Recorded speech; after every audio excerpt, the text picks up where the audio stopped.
everyone. So here I am with another topic from Unit 9 of your UGC NET Commerce, and that is about features of GST today that we will discuss.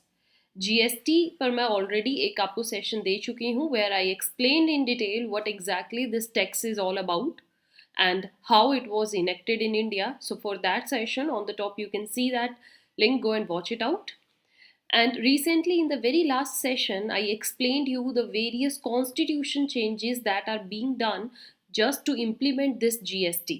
GST को लाने के लिए जो हमारे constitution संविधान में changes किए गए हैं उनको हमने डिस्कस किया. On the top you can see the link of very last session. You can watch it out and see which article of constitution provides this GST.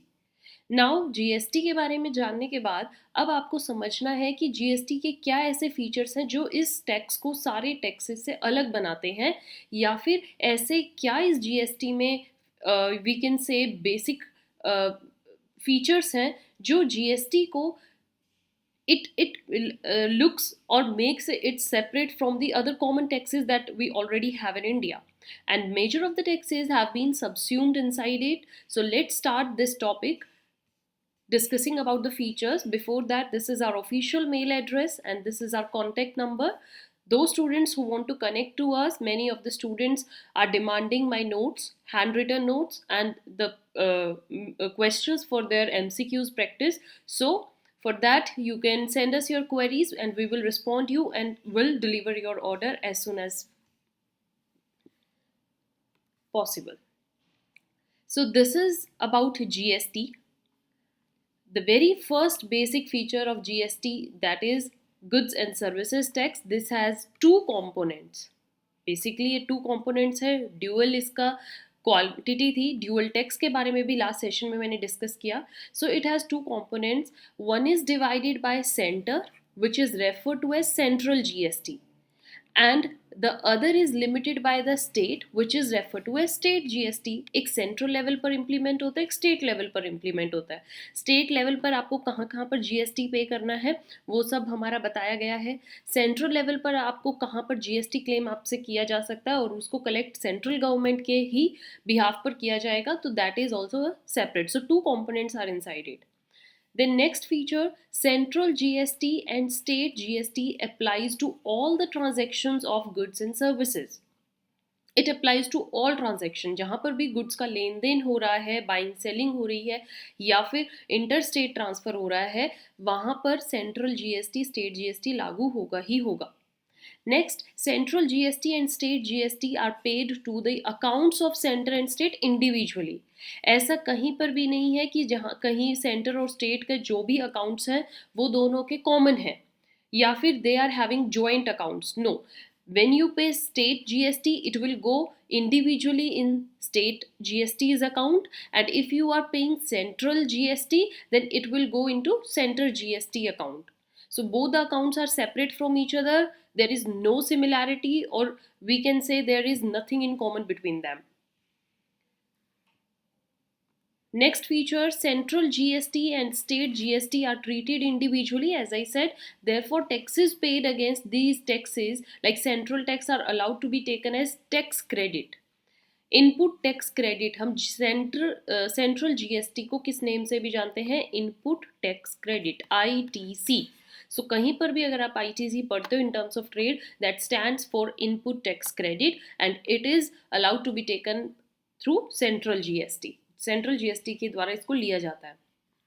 Then this ITC, cross utilization of ITC between central GST and state GST is not permitted. No crossing will be done. ऐसा नहीं हो सकता कि suppose आपने state GST नहीं पे किया और आपने सेंट्रल जीएसटी पे कर दिया तो आप इस चीज़ को एक अपना यू कैन से कि मैंने तो सेंट्रल जीएसटी पे कर दिया, स्टेट को पे करने की ज़रूरत नहीं है. क्रॉस यूटिलाइजेशन नहीं हो सकता. या फिर आपने सेंट्रल पे नहीं किया, स्टेट जीएसटी पे कर दिया तो आप सेंट्रल जीएसटी से बच जाओगे. ऐसा कहीं पर भी नहीं है. It's even not permitted in the constitution or in the laws. So this is separate, but yes, one thing is in exception, you can see here, except in case interstate supply of goods and services.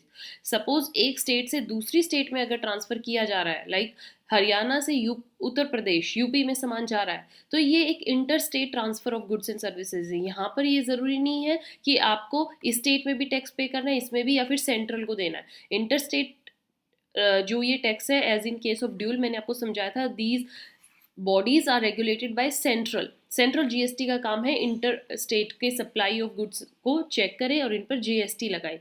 सो जो भी inter state trade होगा इस पर आपको just central GST देना है and state GST नहीं देना. So this is one of the exception. Next feature is credit accumulation on account of refund of GST. Suppose there is a credit accumulation and now there is to be refund, it should be avoided by both center and state.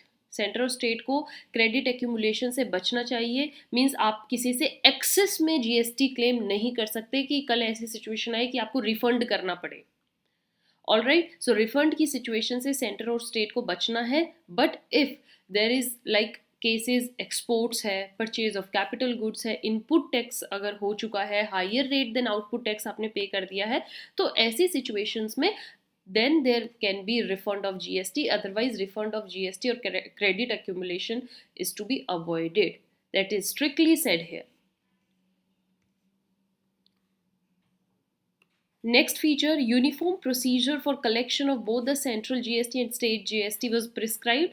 दोनों को ही कैसे लेना है, कैसे collect करना है, कैसे claim करना है, इसका प्रोसेस एक जैसा है, यूनिफॉर्म है. मींस अगर आप सेंट्रल जीएसटी के लिए अप्लाई कर रहे हो या फिर स्टेट जीएसटी के लिए अप्लाई कर रहे हो, there is uniform procedure, there is nothing separation की वहाँ पर आपको कोई और फॉर्मेलिटी फुलफिल करनी है, यहाँ पर कुछ और करना है, एज सच नहीं है. सो लेजिस्लेशन में इन दोनों का जो प्रोसेस है वो बहुत ही सिमिलर दिखाया गया है. 8th feature is composition or compounding scheme for the purpose of GST should have an upper ceiling on gross annual turnover and floor tax rate with respect to gross annual turnover. Composition compounding scheme क्या होती है? Like if you have not paid in this year but this will transfer to next year, this will transfer to next year, तो ये accumulate होता रहता है. तो ये जो accumulation है इसकी एक upper ceiling होनी चाहिए. मीन्स अगर आप इस साल पे नहीं कर पा रहे हो, नेक्स्ट ईयर आपने पे नहीं किया, तो वो accumulate होता गया है, वो इकट्ठा होता रहा है टैक्स. लेकिन ये कहाँ तक इकट्ठा होना है, एक अपर सीलिंग जो है वो फिक्स होनी चाहिए कि अगर इस लिमिट तक आपने क्रॉस कर लिया है टैक्स की लाइबिलिटी को, देन आप इसको फर्दर कंपाउंडिंग में नहीं डाल सकते, फिर आपको टैक्स पे करना ही होगा. No excuses then you can use there. The taxpayer would need to submit periodical returns. हर टाइम जितना भी रिटर्न्स है, like monthly wise, half yearly wise, और you can say quarterly, yearly, periodical returns tax payer को करने हैं. And in common format, जो भी प्रिस्क्राइब्ड फॉर्मेट है उसमें आपको अपने रिटर्न शो करने कि आप प्रॉपर टैक्स पे कर रहे हो. And this should be both है central GST authority and concern state GST authorities को आपको रिटर्न्स भरते रहना है. बहुत सारे टैक्स पेयर्स ऐसे हैं जो रिटर्न टाइमली फाइल नहीं करते और बाद में उनके ऊपर फाइन लगता है, लाइबिलिटी एक्स्ट्रा पे करनी पड़ती है. So to avoid this, be a good citizen, maintain your this tax structure neutral and pay your this tax on the time, submit your periodical returns constantly. Each taxpayer would be allotted a PAN linked taxpayer identification number. एक tax payer identification number, जिसको हम tin भी बोलते हैं, वो आपके pan से linked होता है ये टिन नंबर, और उसको आप यूज़ करते हो. हर टैक्स पेयर का ये अलग टिन नंबर होता है जो कि 15 डिजिट्स का होता है. There is a certain scheme जो वे 15 डिजिट्स लेट डाउन है and you all have that separate TIN. जो भी टैक्स पेयर है इंडिविजुअली उनका एक टिन होता है. तो ये कुछ फीचर्स थे जो आज हमने सेशन में डिस्कस किए. I hope now you more understood what GST is all about. There are certain features, and in next session I'll come with what will be the suggestions for this GST. अगर हमें कुछ suggest करना हो या GST में कुछ changes जो आने चाहिए तो हम उसके बारे में डिस्कस करेंगे. And I want you all कि आप भी अपने व्यूज़ के साथ, पॉइंट ऑफ व्यूज़ के साथ आइए. Comment in the comment section box और you can mail us what are your suggestions about this GST. So take part in these sessions. Maintain continuity, keep watching, keep sharing. Don't forget to subscribe. Thank you and have a nice day.